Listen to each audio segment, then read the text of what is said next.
And while we're out here, shrub crafters, I figure I'll show you another one. This is a 6.5 as well, running 123 grain SSTs using IMR 4350 at 43 grains, and I'm running right about 2830 feet per second. So this one's zeroed. This is a Savage Axis 2 heavy barrel. What did they call this one? It was their X something series. It is a bull barrel, non-threaded, and I picked these up before I got the threaded Remingtons, and these are a nice medium weight, definitely heavy barrel, same, almost as heavy barrel as that Remington in the background, but no threading, so you'll see it jump a little bit. I've got it on bipod rest right now. Again, when I zero these in for groupings, you can bag them and get a minimal touching or put them in a rest. Right now I'm just going to do simulate as best I can to what I'd actually be hunting with. The triggers are actually super nice. The scope on this, though, is not the one that comes with it. This is a Leupold Mark III HD, 4 through 12, and I want to say 44. And this is a TMR reticle, tactical mill reticle. So again, we're running 2830 right now. I've already shot 4 shots. I'm going to go 2 more, and we're just going for a group to make sure we're good on paper.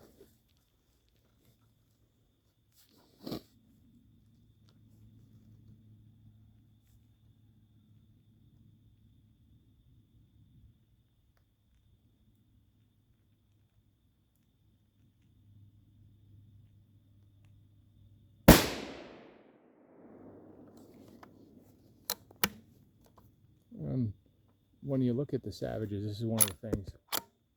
They're relatively smooth, but they're a little jiggly, and if you put too much tension on them, they can bind up somewhat. So, not a gun, a race gun, but hunting gun, they're phenomenal.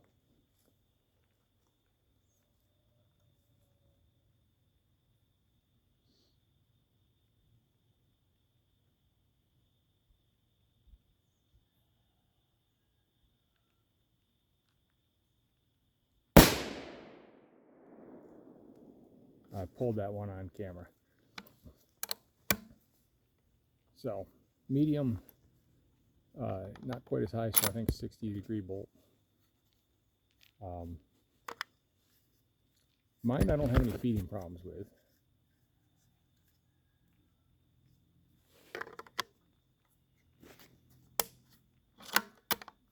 And then safe is up.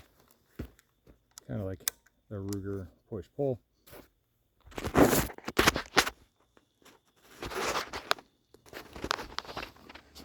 So, here we go.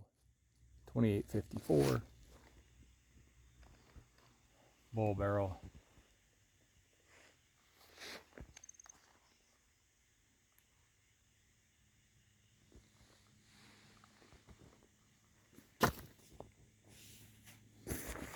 Again, glass is one of those things that I think makes all the difference in the world when it comes to a gun.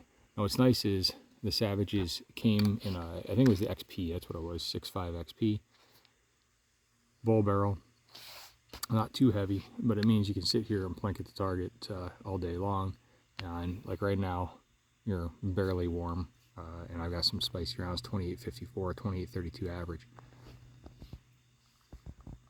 So,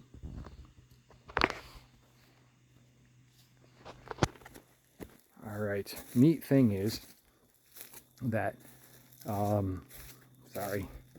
neat thing is, I think I paid $4.29 for that gun. I bought a pair of them because I got nephews that are twins, and someday if they want to go hunting, I give one to each of them. But you got to put the best glass that you can afford onto the gun you're hunting with. You know, Bushnells work great. I have a bunch of Bushnells. I think they're one of the best bang for the buck budgets in a dusk to dawn if you want a basic hunting scope. But unfortunately, the ones that came on the package for the XP were Bushnell, but they're the cheap, like, I mean, you know, I think they got Chinese, there's Japanese, Chinese, Korean, and Taiwan maybe, the way they make them all. Either way, they didn't, they skimp out on those packages. They work. However, and they are repeatable, but they use the cheapest of weaver rings that you can get. So I change everything out to those one-piece rails. Put a one-piece rail on, you can change your scopes out, do everything you want. I'll tell you, I've been really happy with it. I bought my first one of those guns, it was 2 or 3 seasons ago at Walmart, $4.29. Went back to next year, bought another one, $4.29, same exact one. And what I found fascinating is that it's just such a good buy in terms of gun. Again, it's functional with the scope that came on it. I gave both of those scopes away to a buddy of mine who needed them. Doesn't like spending money on her. I'm going to call this actually pretty good shooting. It's not the greatest, you know, but I'm not bagged. I'm not slowing down for video. So, you know, we'll take it what it is. There's many people who say, oh, I can shoot better than that, whatever, that's fine. I've got some really good groups out of my other one. This one I actually just am developing the load on, and that's that 43 grains. So let me show you. So we've got the 1, 2, 3, 4, 5. What's interesting, I actually have a couple of these were from the 6.5 group. So that's why, so there's 2 here. There's actually, if you look, it's 3. And there's 4, 5, 6, 7. So 2, 3, 4, 5, 6, 7, 8, 9. And I fired 6 of those. And I know for a fact that this one and this one were a Remington, and this was a Remington. So if there's 9, those 3. So I've got 1, 2, 3, 4, 5, 6. This is the one I called when I said I pulled it. I totally pulled that one. This one, when I was aiming here, so this is exactly one group, or 1 inch apart. So from corner to inside corner would be 1 inch, and there's maybe, you know, 1/4 of an inch. So if you go from this line to this line's 1 inch, this line to this line with 2, so we're looking at 1.5 inch. Had I not thrown that one, I definitely threw it, I felt it as soon as I shot. And had I not done that, and I put the other ones down here, you'd be in that 1 MOA, you know, with a hand load. My other one will shoot, and I've got some groups on it that are really, really good. I've even bagged some that are like, you know, 5, 6, 7 shots.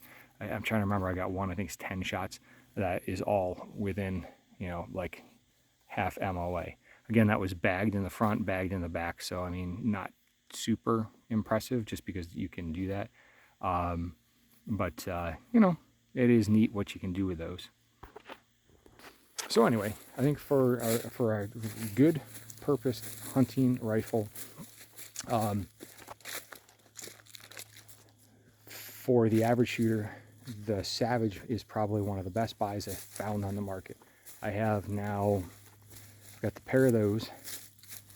Again, those are hopefully one day the twins, you know, they're 15 this year. Hopefully they'll come out in the next year or 2, maybe go hunting.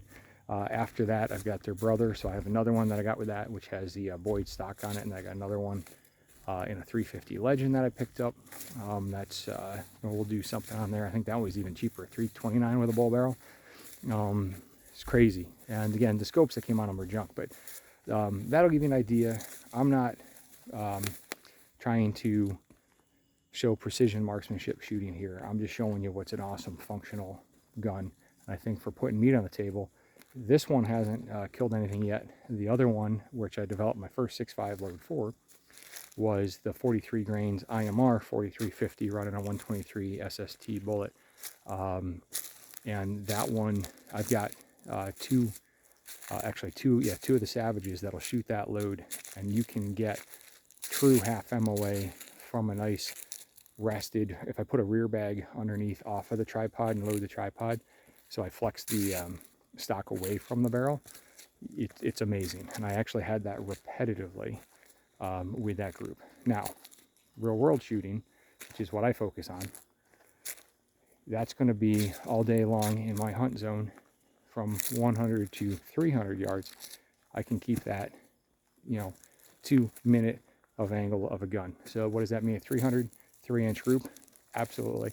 With that scope, with a solid base, I think it's a way to go. With the Bushnell scope that was on there, I did shoot it when I first got it just to see. You know, it got it zeroed. You're not tracking with those guns. You're not running dials and things, so it makes sense with what it does. So I think personally, it's probably represents one of the best buys on the market right now, especially if you keep the Bushnell scope on it. So I'll spin you around here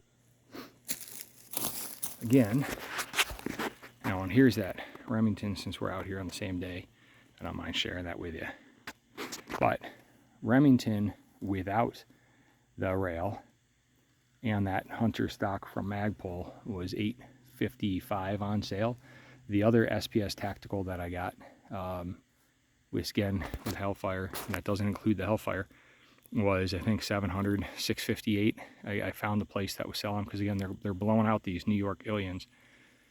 So that one right there has that bull barrel, the stock. You can get Boyd's aftermarket stocks if you want, but it's from a hunting standpoint.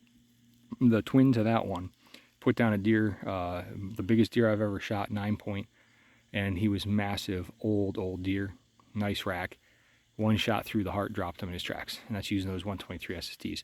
So I'm not surprised this one is shooting pretty darn good with the SSTs. What I need to do, if I really wanted to do a load development for that, I could try to start doing a ladder test. But you know what?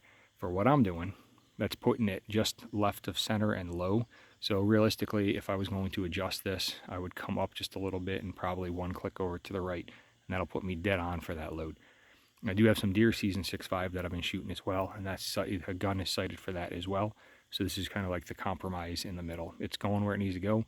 And the farthest shot I have access to in any of the woods that I hunt right now is 157 yards, and that gun will shoot point aim 157. So I think that one is good to go. I'm going to set this aside, but again, that's that Loophole Mark III, using heavy duty scopes on there, or scope rings on there. And it is really nice, but you know what's funny is that scope costs more than that gun together. So if you think in terms of new shooter, good buy. If you got kids or you want a new gun, Walmart's carry these bull barrels. Bass Pro does, but the 6.5 bull barrel in the XP package, even with the Bushnell, the only thing I would change is, if you're going to keep the Bushnell, upgrade the scope rings to a quality ring, because there's those just really cheesy ones. Anyway, gives you some real world insight. That's a phenomenal hunting gun. It is set to go, and maybe my nephews will come out this year. If they don't this year, maybe next year, but eventually they'll get those. I mean, the pair of them, that's why I got them. The other one has killed deer, and I'm just, at this point, it's kind of like golf. Which club do I want to use during regular gun season?